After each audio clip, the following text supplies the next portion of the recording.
when people leave a circle, like, as I said, I do understand the relationship will change and the dynamic will change, but sometimes you're like literally ghosted, ignored, unfriended, like persona non grata. Like I'm thinking John Wick, like the red light's going on and like get out. What's up, friend, and welcome back to my channel. Hi if you're new here, hi if you're not. As you can tell by the title and the thumbnail, we're here for another interview. Now, I will preface this conversation today by saying that this is unlike any of the other interviews we've done on this channel. Today, I am sitting down with Suzanne, whose name might be familiar because guess what? She's part of the billionaire tier here on this channel.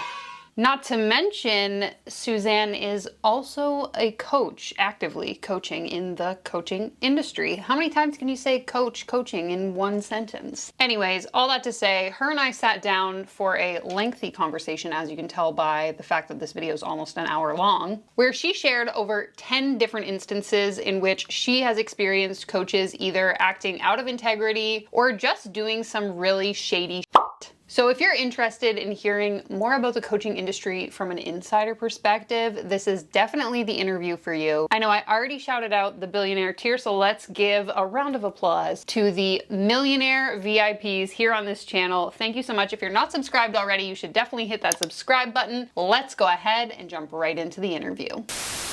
I feel like I'm at one of those meetings where it's like, hi, I'm Suzanne and I've been scammed. Hi, Suzanne. Thank you, Danielle. Before I like launch into it and whatever, I just want to, bring light to, I am a coach, and I don't know if I'm the first actual practicing coach to be interviewed, but I bet you I won't be the last. And I love all the stuff that you say to bring light to the places where there isn't integrity. And so basically at the beginning, when I first came across coaching, I was like, why would you pay money to a random on the internet? Like all the stuff that logically goes through your head, I had that.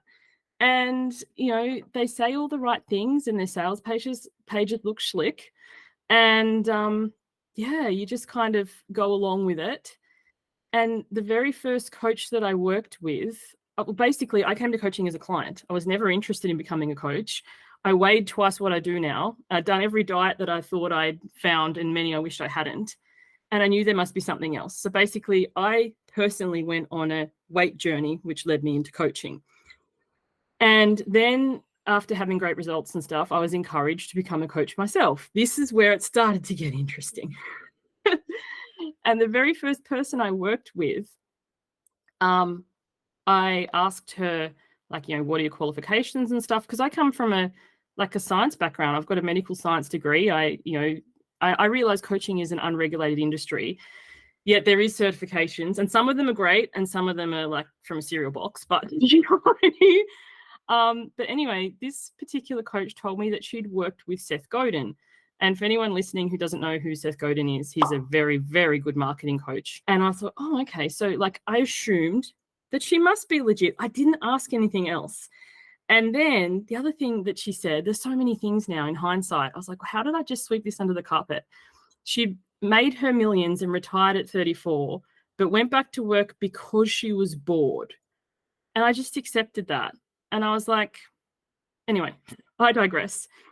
So the thing is, when we were working together, she had these events and people would come. And at one of the events, someone said to her, about working with Seth Godin, and they didn't let it go. Like they kept asking questions until she eventually admitted that she'd read his books.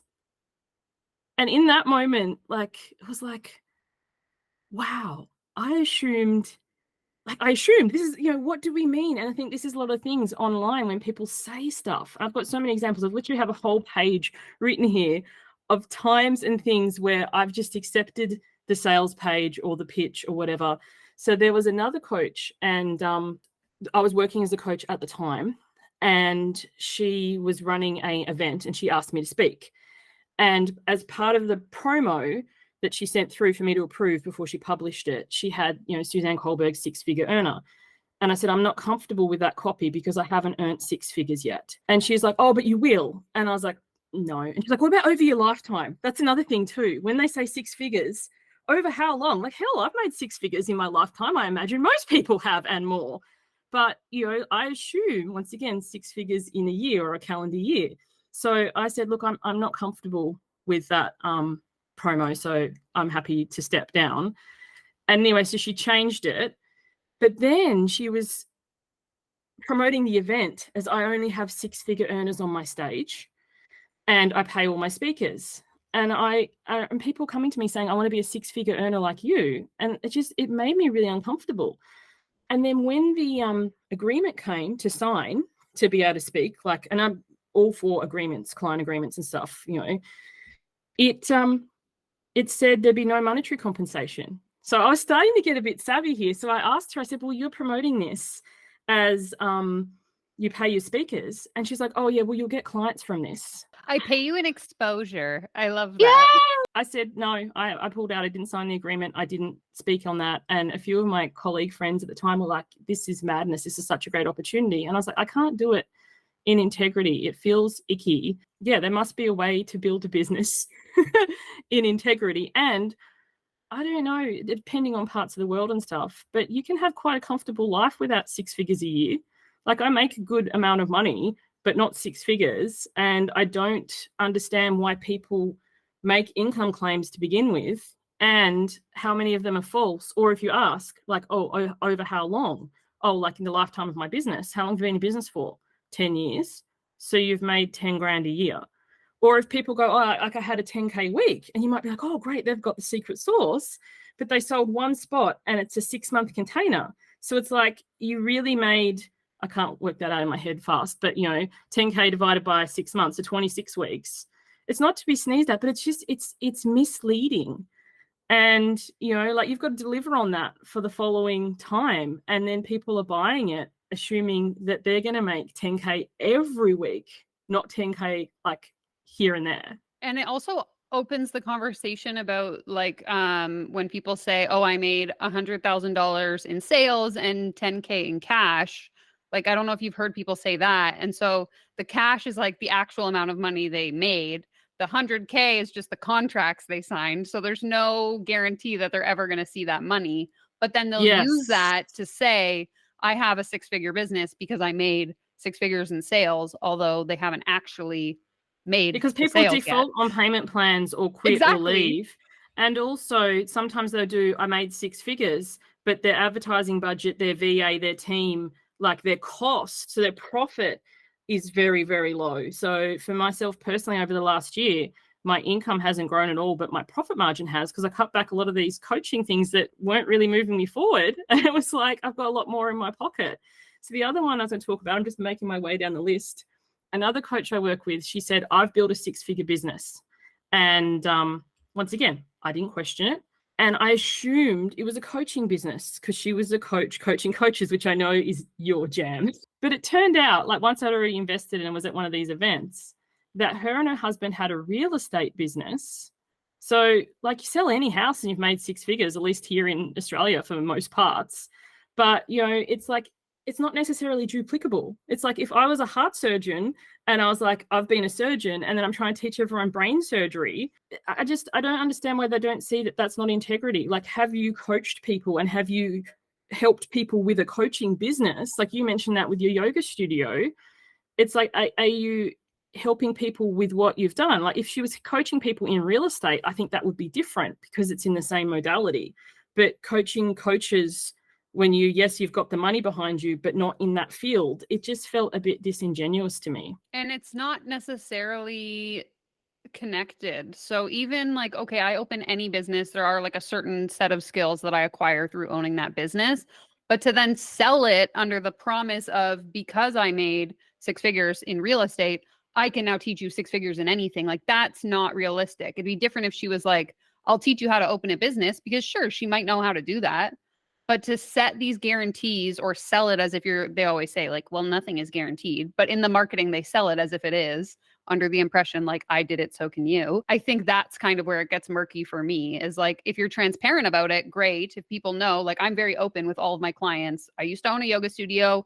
I will teach you, how to use Instagram for your business, how to set up the business, but I'm never promising anyone that they're going to make X amount of money, because I don't know that. And I don't know the industry, right? So it's so, like you said, like so disingenuous. And I don't understand how people can be comfortable with publicly sharing or making these statements that they can't really stand behind. And also, it's not in scope.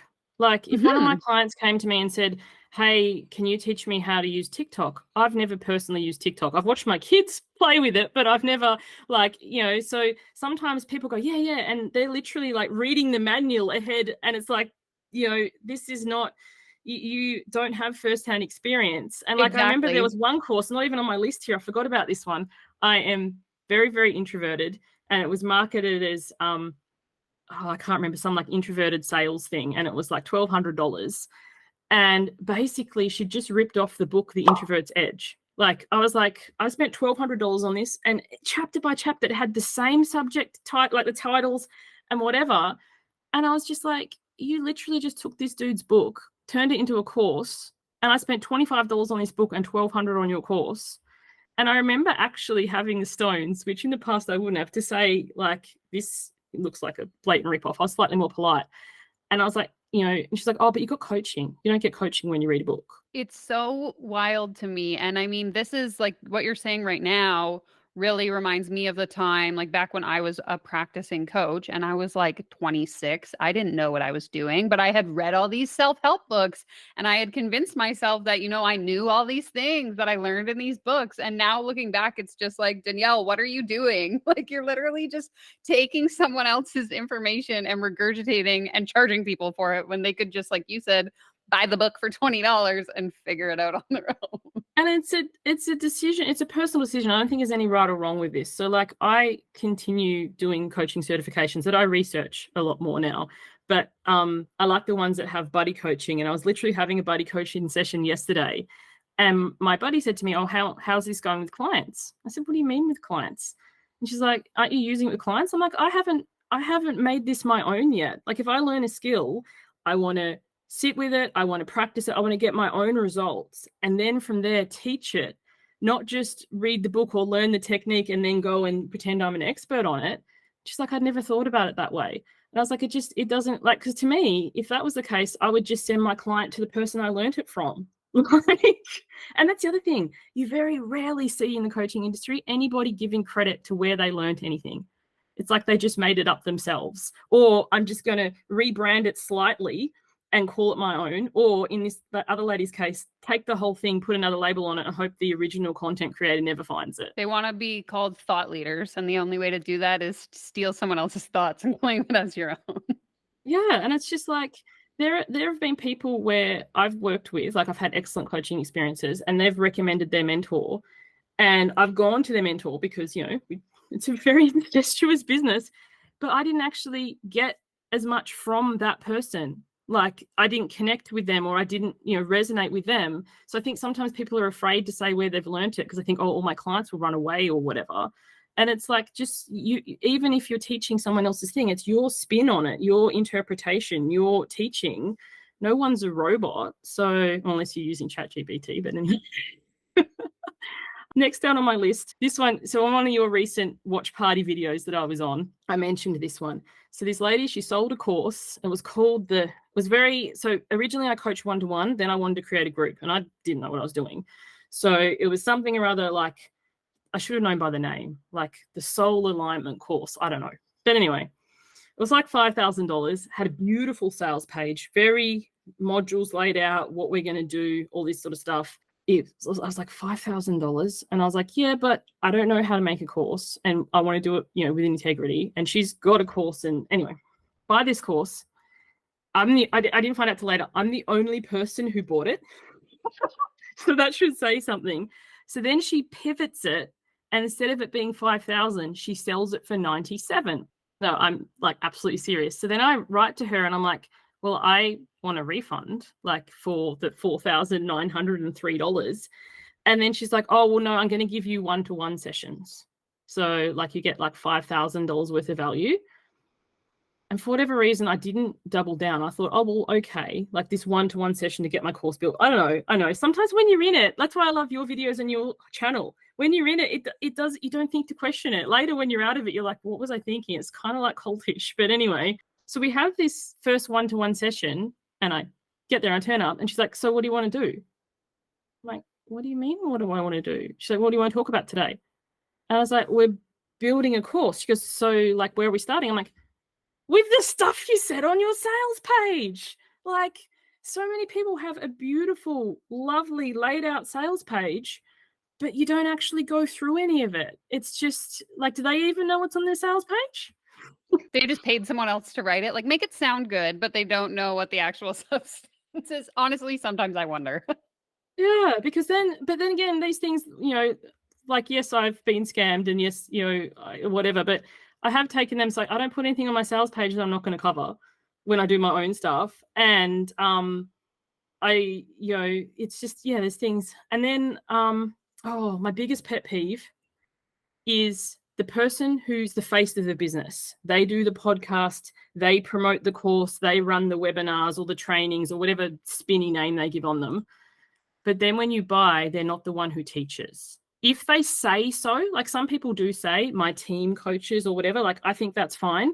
But if I've bought, like if Danielle, if you're like, I'm going to run a YouTube creation thing, and then I sign up, but then you just have like Fred, who I don't know, I find that so bizarre. But when it's time to re-up, they magically appear. So they do like the last call of the cohort or whatever to sell you the next one.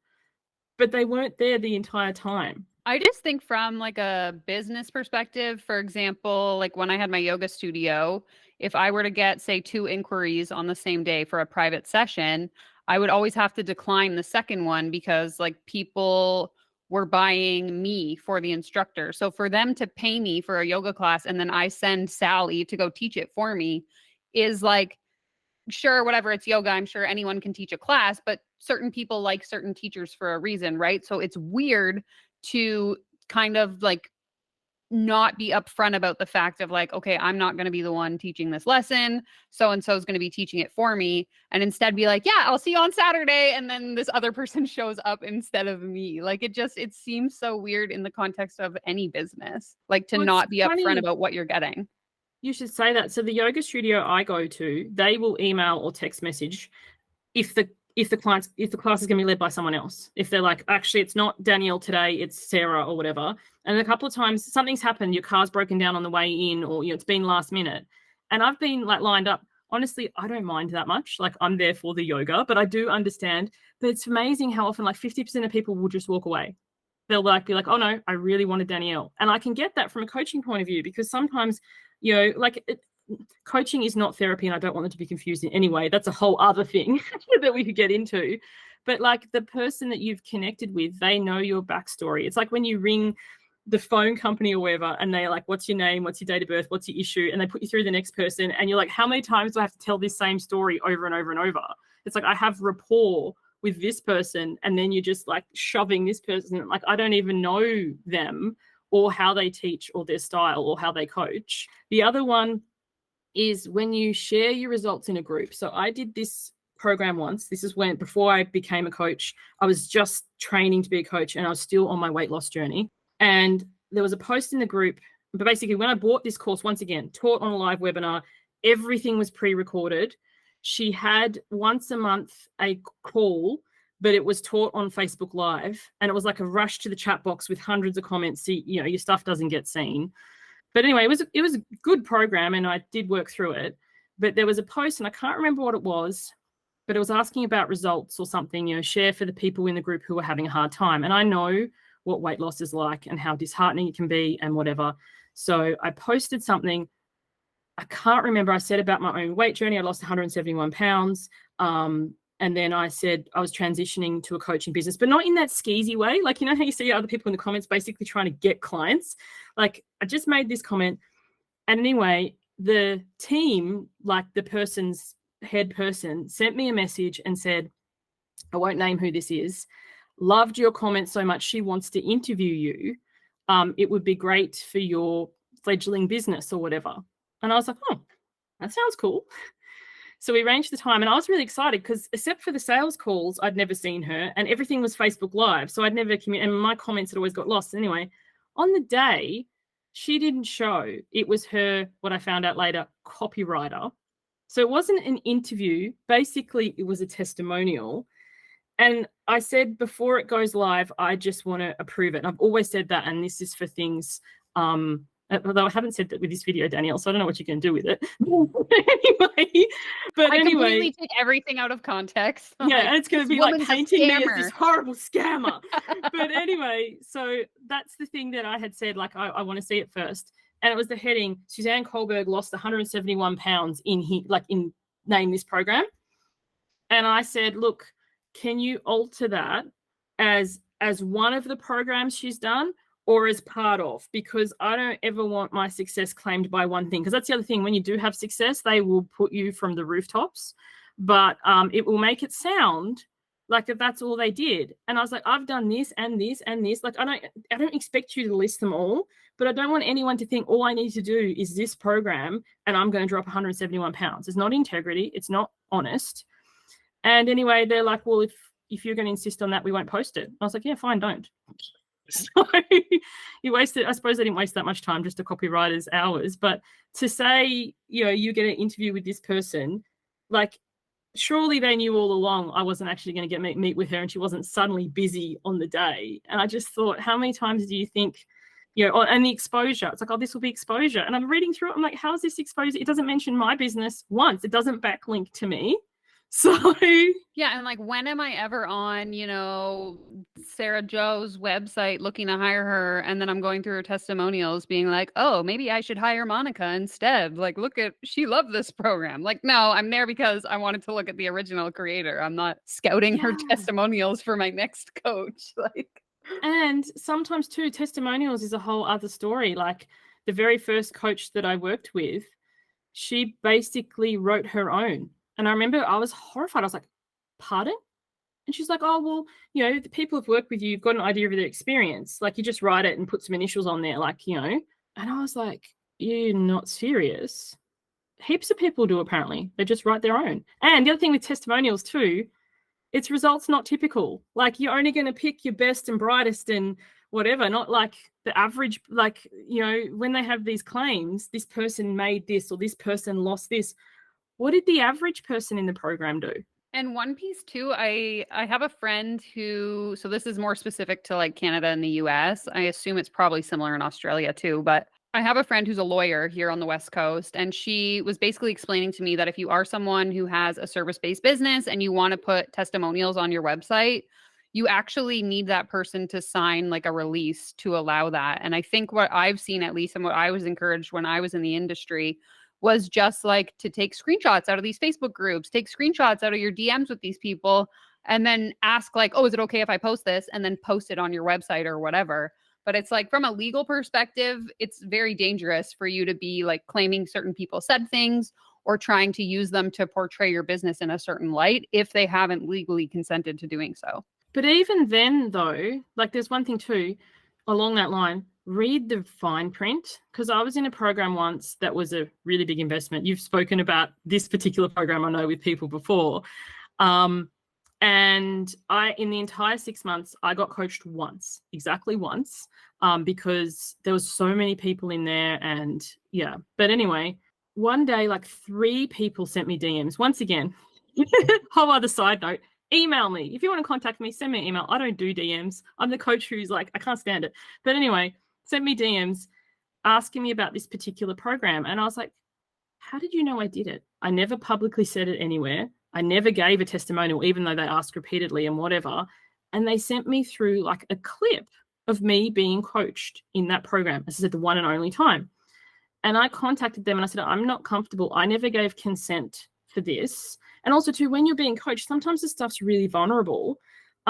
This is for anyone to see, like, and without your knowledge. Apparently I'd signed, when I signed in, any of the stuff in this course can be repurposed. And when I went and read it in the, I was like, oh, so like when I run a program that has containers, because that's the other thing too, often they sell it that you get access to the last 10 years worth of rounds and there's all this, I think that is out of integrity, out of consent, out of like, I just feel like a weird voyeur, like, you know. So when I run my program, we start together, we finish together, I start a brand new cohort. The past replays, the past stuff is not available. And a couple of my business coaches like, you're doing yourself a disservice. Like, this is great collateral. You can make money from this. I'm like, those people have paid me to be coached on there. If they invite their friend or their mum or their neighbor to my program and they watch a back video, even if it isn't about them directly, you know, people watching this who know me might be like, is she talking about me? And I was like, it's just, I don't believe in the recordings being available to future rounds, and definitely not public. And as I said, I technically I signed it because I didn't read the 15 pages of tiny little stuff.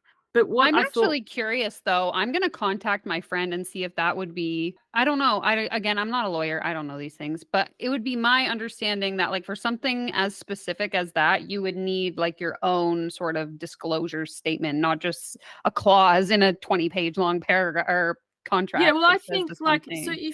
if you come onto Sneaky. my podcast, like I have an application form, it has the check boxes. Your face will be recorded, your voice will be recorded. There's no monetary compensation that you have to tick each thing on. If that had been like a tick box, your coaching may be recorded and used for promotional purposes, I would not have ticked that ever. But the thing is, in the end, it does them a backfire, because everybody who's asked me about that, I've been like, no, I wouldn't do the program, and here's why. Run away! You know, it's just kind of like, that was the one time in the entire time. So it's like, you're not actually doing yourself any favors by taking people's stuff with their faux consent and using it to promote your thing, because the people who are savvy enough to reach out and ask, you're not going to get a great review from them. The same as if you get a testimonial from a program that I did 10 years ago and you're still using it on your funnel. Like, it's funny, I try to think I'm a nice person and stuff, but sometimes now I'm just like, because I'm a course junkie, I'll be up front. So now I'm like, I don't remember that, whatever I said in the testimonial. Because the thing is, like, I understand people wanting to do their due diligence. And if it's something I've done recently, I'll 100% answer. But some of these things I don't remember. Either they ask, because I love giving testimonials and feedback and sharing if I've had a great experience. But if it was that long ago that I don't even remember, chances are it wasn't that good. This one irks me, and it'll be interesting your experience being from Canada. When they charge in different currencies and they're not clear. So like, if I come across an Australian coach, I would assume they're charging in Australian dollars. If they choose to charge in US, because it's universal currency, so I can kind of understand that now, I would expect it to be really clearly stated. And I remember watching a video you did, reading a DM from a person who from Canada had bought a service for $300, it ended up being $450. I don't know, but you know, so I bought a program and it was $500. I assumed Australian, and this was when I was very new. Like, I was in the back of so basically this lady, she has two streams to her business: life and business. And then you can just get the life path, the business path, or both. And I was toying with the idea of starting a business. So I had no clients, no money, no whatever. And I was like, well, I'll just grab the both. So it was $500, bought it. It came up on my credit card and it was like $800, because the Australian dollar is not great. I'm trying not to swear because I know you're you like bleep on it out. par with us.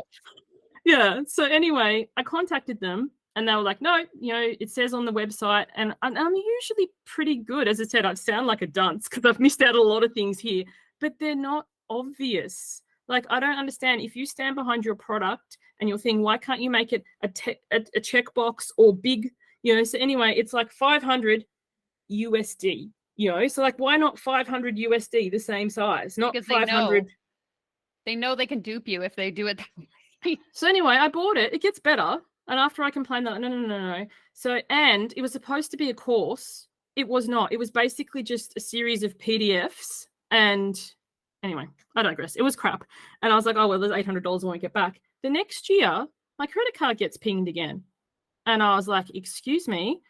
And anyway, it's $500 annually. But that's not next to the USD. That's like at the bottom of the page. So it's like, if you're going to do a recurring charge, like you've got a membership on your YouTube, which I'm part of, it's very clear. It will rebill on this date. Like, it's upfront. It's a recurring, you can cancel at any time. It was not clear. So anyway, I disputed that one and got that $800 back, and also insisted that they be a lot more clear on their website about that, because I can't have been the only one, because that ended up getting changed.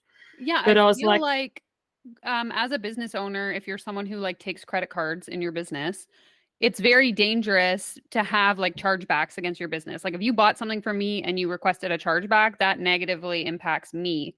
So for them to have this recurring subscription that's not transparent, my assumption would be that a number of people, you're not the only one, who would have like claimed a chargeback, which could potentially shut down their ability to take credit card payments. So it just seems from a business perspective really irresponsible to not be upfront about that. But also, if it's annually, and everybody does it their own way. So, like, I no longer have a membership. I used to. For the monthly, I was just really clear it was month to month. And on the thing, it said for this many months and whatever. But for the annual ones, because I did offer that, the month before, I would send them a message saying, your subscription is going to renew in a month. If you want to cancel, or, you've just make sure it's 48 hours before, because if they do it within that window, I can't guarantee, and then it gets messy. And there was one person who basically didn't realize it was month to month. As I said, I'm not sure how, because it was very, very clear. But when she asked me afterwards, I just refunded her that month. It wasn't worth it. Like, for 1 month's worth of thing to be like, no, it says there. And so many people don't. They're like, you've signed a contract and you've done this. But what happens when it goes the other way? You don't follow through with what's on the sales page, or you change your mind mid-course, or you don't get the numbers you want. So you decide to give everybody a integration time while you extend. Like, just be honest. I don't understand. Exactly. I'm always honest to my people. Hey, I haven't met numbers. So instead, you can have a refund, a different thing that's worth more. You can hold it in credit for the next one. Like, we're in business, obviously, to make money, to help people. But, so if you're like, I haven't met my numbers, this is not financially viable, I don't understand why you can't be honest about that. It's not embarrassing. It's not true. It's not. And then often too, if there is a small cohort, people are often like, this is amazing. I get such access. It's not embarrassing to them. They Exactly. love it. It's a better experience. So I don't understand, like, oh, I've decided that you all need an integration week, or I've decided this, or like I'm pivoting my business midway. I've pivoted my business before. I finished delivering the thing that I'd sold, and then I sold a new thing. I didn't go, oh, guess what? You guys get it as a bonus, but it's not what I paid for, not what I wanted. Exactly. And then in the sort of like reverse side of that, if you're a client who has, let's say, purchased a program on a 12-month payment plan, and halfway through, oh, like financial struggle came up, I can no longer afford this. I've never understood the approach of coaches who try and force people to continue to fulfill their obligations. Like, I understand you signed a contract, this is a business, like you're entitled to money, but why would you want to put someone in a financially compromising position if you're operating a business to help people? Shouldn't we have the consumer's best interest in mind? I don't know. It's just like, it's never made sense to me to like force someone to continue to keep paying you when you know that like financially they're in a bad position, or they no longer want to be there. Like, why are we trying to force a relationship when it would just be so much easier for everyone to let it go? I've had that happen once. My husband lost his job, and that's the other thing too. I'm upfront. My husband's a primary income earner. I have a lot of flexibility that a lot of people don't have. So sometimes, people come to me and they say, like, no, I'm not a business coach, but they're like, I want to start a business like you. I'm like, don't. You know what I mean? Like, it takes time, it takes energy. The entrepreneurs are the people who quit the 9 to 5 to work 24/7. I'm very fortunate that I have this backing, but I didn't. He lost his job. And we had nothing, and I was in a thing, and I messaged the woman. I said, look, this has happened. Can we pause? Can we this? She's like, no, you've signed a contract. And I was like, we have to move interstate. That's going to cost a fortune. Oh, no. And then the other thing too, so the month after that, she was the one who changed the program. She's like, I was teaching this, but now the divine, or I don't know. And I was just like, so you can change it and it's fine, and it's not what I wanted, and I have to keep paying for it. But when I was in a hole, you were just like, figure it out. You signed a contract. But in that being said, the other side of it is, and I have had people who buy a program, don't show up for any of it, then at the end want a refund. And I don't think that's an integrity. You don't go to the supermarket, buy a loaf of bread, forget to eat it, and it's moldy, and take it back and ask for your money back.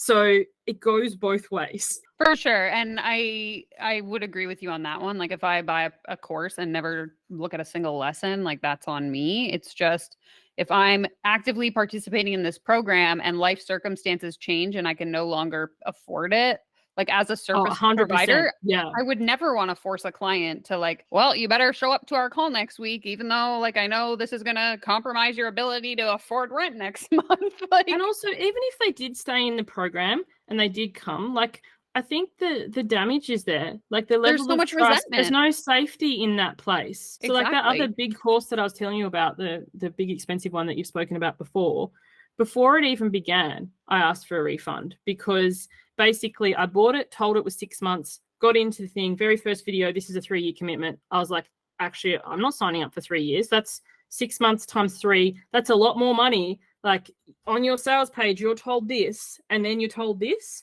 I was like, hadn't even started, and I asked for a refund. And the response was basically, it was in the fine print, which I don't think I ever found. You can not do the program, but you're not getting a refund. So my options were stay in or not be in there. And as I said, in that whole 6 months, I was only ever coached once because I was like offside from the beginning. It was like, it wasn't as sold. You didn't entertain any of my not happiness with it. And you only turned up yourself once. The rest of the time it was someone else. And you're not the first person that I've heard about that specific program having that experience of thinking that you were signing up for 6 months and then being told after the fact that it was actually like whatever, a 2-year commitment. Because you can come back. A lot of my clients come back round after round, but it's never built. Oh, I hope it's not. If any of you guys are watching this and you have a different experience, please send me an email. Let's discuss. But it's like you're welcomed back, you're invited back. I do mention people coming back, and there's bonuses for people who come back. I do extra calls and stuff. But it's not like if you don't keep doing this, you're going to fail at life. It's like, you do one round, you come through as many as you like, or you take a time off. Like it's never guilted or shamed if you want to take some time off and, come back, whereas this one was kind of like very culty vibes. Like once you're in, it's like Hotel California situation. And I was like, no.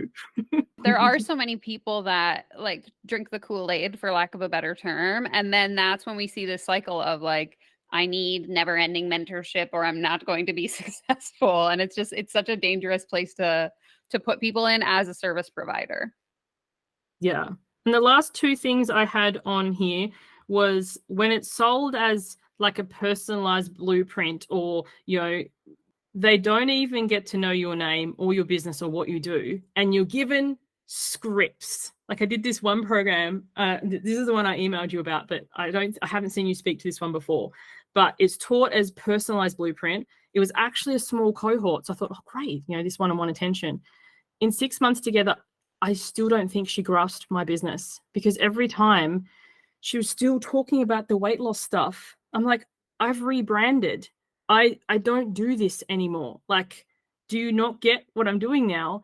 And then she kept giving me like DM scripts. I was like, I don't DM people ever. It literally says on my Instagram on that welcome thing, don't DM me. And it's funny how many people do, or they comment on that. And I'm like, hello.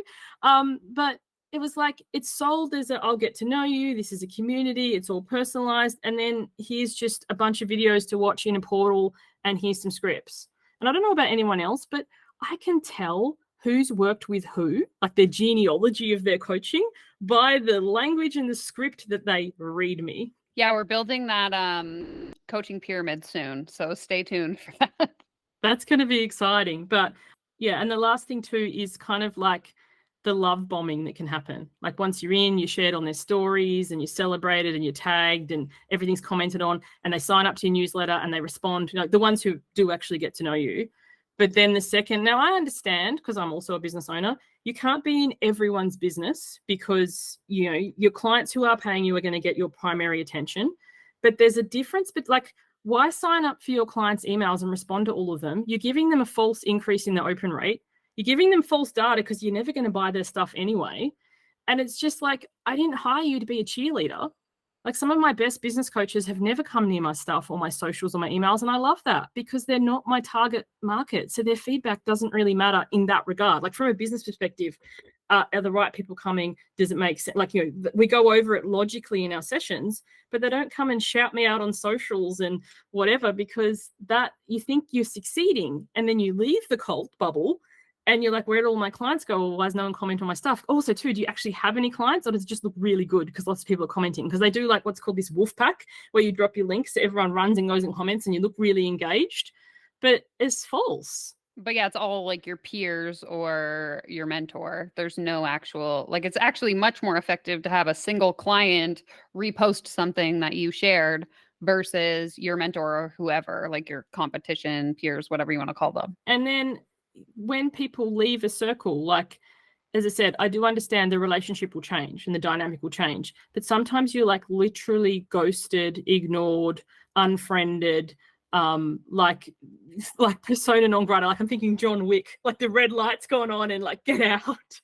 And it's just like, it doesn't need to be like that. Like there's heaps of clients or coaches who have had good experiences with that I've worked with that will still send each other an email here and there or a message or I saw this and thought of you. Like one of my coaches yesterday, we had this thing about tacos and I saw these taco memes, so I emailed it to her. Like that every couple of months or so. Like, you know, yes, you're still alive. It's nice to know you. Not like now that you've finished paying me, it's like you don't exist. Exactly. Or like I know in the case for myself and other people that I've spoken to who have left the industry, some of the relationships that were formed on the foundation of like, oh, we're both coaches, like we're colleagues, peers, whatever. Once one of us leaves the industry, well, I have nothing to talk to you about anymore because all I want to talk about is my coaching business. And it's like, oh, okay, I thought we were actually friends that had like interests outside of what we do for work, but I guess not. And I think that's one thing that a lot of businesses, you know, in general, particularly coaching, but people spend a lot of time on client acquisition and onboarding, but the offboarding experience is just as important. Like at the end of the round, the cohort, the container, whatever you want to call it, letting people know how can you stay in contact, what is allowed, what isn't. I teach boundaries. So, but you know what I mean? But like it's so important, but it's just as important because you don't want to ever think like, well, I can't go back there or like, or if they reach out, because some of them do, they send you like what they call a spear email and it's basically reaching back out. They don't really care. They're just trying to sell you the next thing. I think people who are in sort of like the life coach school sphere experience this with Brooke Castillo's like relaunch of the scholars get coached, whatever you want to call it, as this like last ditch effort to bring back everyone who had left the program. But it was definitely that, just like all of these email sequences of like, oh, now's your last chance. Like you better sign up. Oh, you did that. You did that in one of your videos, last chance, sign up, and then checked after the date. That's the other thing too. I don't like false countdown timers. Like if I sign up with a different email, it starts over again. False live when it's not. It's just some pre-recorded thing. There's so many just skeezy things. Like there are legitimate ways. Like if my program starts on the 2nd of January, it starts on the 2nd of January. Like that's a legitimate countdown timer. But most of them aren't actually live. They're just pre-recorded stuff that you can buy at any time. Or let's just put a new badge on it, but the videos are 5-10 years old because they don't even have that hairstyle anymore. But they're just repurposing previous content. Or I'm closing down my business to buy it all now at a fire sale, but then I'm going to reopen my business next week. But it's not my business because it was called A and now it's B. Exactly. And oh my God, I could go on for hours about that. But I actually completely forgot about that. The like fake countdown timer is based on your IP address. You open a new web browser, it starts over. Like I've used that to my advantage in the past as a consumer, but I think from a sales perspective, it's a little bit dishonest. Oh, from a consumer, it's so savvy. There'll be sometimes I want to buy something and I'll be like, I don't want to pay that much. I'll add it to cart and I'll put my email in so they have it. And then a couple of hours later, they'll go, did you forget this? Here, 20% off. So exactly. Like, I use that to my advantage, but it's so funny because I don't practice my business in that way. So sometimes when people are like, oh, but the time is closed, but you just let me in, won't you? And I'm like, no, you need to wait till the next cohort. Oh, but, you know, it's like, yeah, I know. But when I say, or I have this many spots, like I know you mentioned on one of your videos, oh, this many spots. Some of us are legitimate. Like currently on my website, there's early bird, this many spots at this price. There are that many spots. When they're gone, it will be the next price.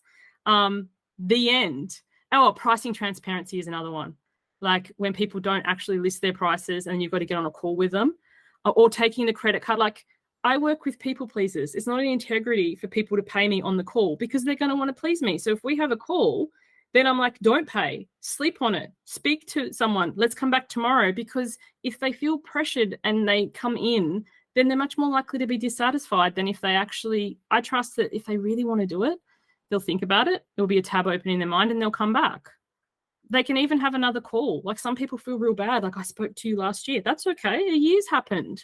Like I think the pressure to get that instant sale, that money on the line, that, you know, make up your mind now and your investment, your transformation starts with the investment and whatever. It's just a load of Ooh. Yeah, I've never liked that approach either. And I always like, I think even on my, like, I have a highlight on my Instagram that explains like how people can work for me. And the last slide is like, if you have questions, DM me and do not be afraid that I'm going to like pressure you into the sale. Because I mean, at the end of the day, like, I'm not going to put someone in a compromising position where they feel obligated to work for me because, again, like we were saying, I think it creates a relationship that's already like high tension and not effective as like a client and service provider. I don't want someone to feel like they have to work with me. I want them to do it on their own accord. Yeah. And I want them to do their due diligence and look around. Like some people get really affronted. Like I've been on a sales call as a client and said to somebody like, you know, I'm looking for a person to help me with X. And then the person's gotten really affronted. And I was like, I would much rather people be upfront. Like look around, make sure it's the best fit. Like I don't understand why it's like this should be the only one and how dare you say this. And it's like there's heaps of people who do what I do and do what you do. And we want to make sure that we're getting what's best for us as a consumer. Exactly. And like in what business or like area of life is that ever going to yield a positive result? That's the part that like doesn't click in my brain.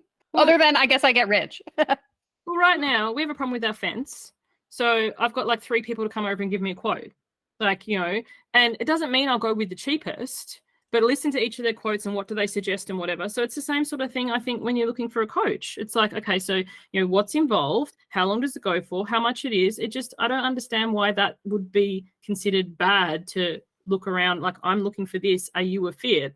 Rather than, because I think sometimes people go, oh, they're just going to go on the cheapest. Not necessarily. Like somebody might say, actually, one of the person said, I can fix the fence, but the issue is the drainage underneath. So if we put a new fence up exactly the same, you're going to have the same problem in 2 years. I was like, oh, thank you so much. What do you suggest? So Exactly. And you like, you don't know what you don't know. I've had actually, this is weirdly enough happened twice in the past like 48 hours. People DMing me being like, hey, Danielle, I'm looking for help with XYZ in my business. Are you able to help me? And both times I was like, no, like, I think you need, you know, an OBM or a VA or whatever. Like, let me refer you to someone else because that's out of my scope. And I'm not comfortable having you pay me for something that, like, again, we were talking about earlier, I'm sitting on Google trying to figure out, you know, how to do whatever it is they need help with. Like, they could do that themselves. yeah, I think I've made the bottom of my list. And I just, you know, wanted to say to people like, yeah, with your due diligence, don't take the first answer. Like, as I said, I've done a number of times. I work with Seth Godin. Oh, that's amazing. Found out later they read the book. Or I've built a 6-figure business and they're teaching coaching. So I assumed coaching business, but it was something else. So it's kind of like, you know, what does that mean? Or can I have some examples? Or like if they always use the same testimonials or the same things, like do you have anybody else that's worked with you?